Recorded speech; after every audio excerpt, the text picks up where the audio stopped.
بسم اللہ الرحمن الرحیم۔ السلام علیکم ناظرین، آذربائیجان اور آرمینیا کے درمیان جاری فوجی جھڑپوں کا معاملہ عالمی تنازع میں تبدیل ہونے کا خطرہ سر پر منڈلانے لگا ہے، کیونکہ اس معاملے پر مختلف عالمی طاقتیں مختلف موقف کے ساتھ ڈٹ کر کھڑی ہو گئی ہیں۔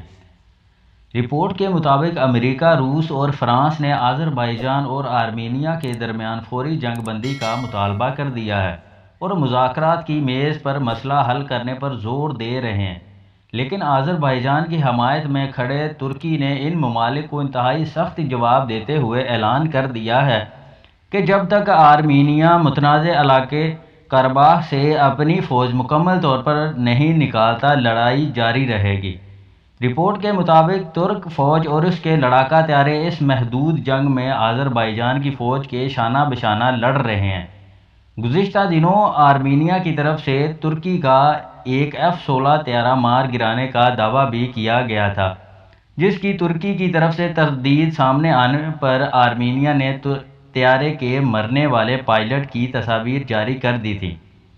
امریکہ، فرانس اور روس کی طرف سے سیز فائر اور مذاکرات کی طرف آنے کے مطالبے پر مبنی یہ مشترکہ بیان سامنے آنے کے بعد رجب طیب اردوغان نے کہا ہے کہ ان ممالک کا معاملے میں ملوث ہونا قطعاً ناقابل قبول ہے۔ انہیں اس معاملے سے دور رہنا چاہیے۔ جب تک آرمینیا متنازع علاقے سے فوج نہیں نکالتا، فائر بندی نہیں ہوگی۔ ناظرین، رپورٹ کے مطابق اس لڑائی میں ترکی اور روس کے آمنے سامنے آنے کا بھی واضح خطرہ ہے، کیونکہ ترکی خود اس جنگ کا حصہ ہے اور اس کی فوج وہاں لڑ رہی ہے، جبکہ روس کا آرمینیا میں ایک فوجی اڈہ موجود ہے، جس کی وجہ سے اسے شدید تحفظات لاحق ہیں۔ گزشتہ روز روس کی طرف سے الزام بھی عائد کیا گیا تھا کہ ترکی شام اور لیبیا سے جنگجوؤں کو آذربائیجان لا رہا ہے تاکہ وہ آرمینیا کے خلاف لڑ سکیں۔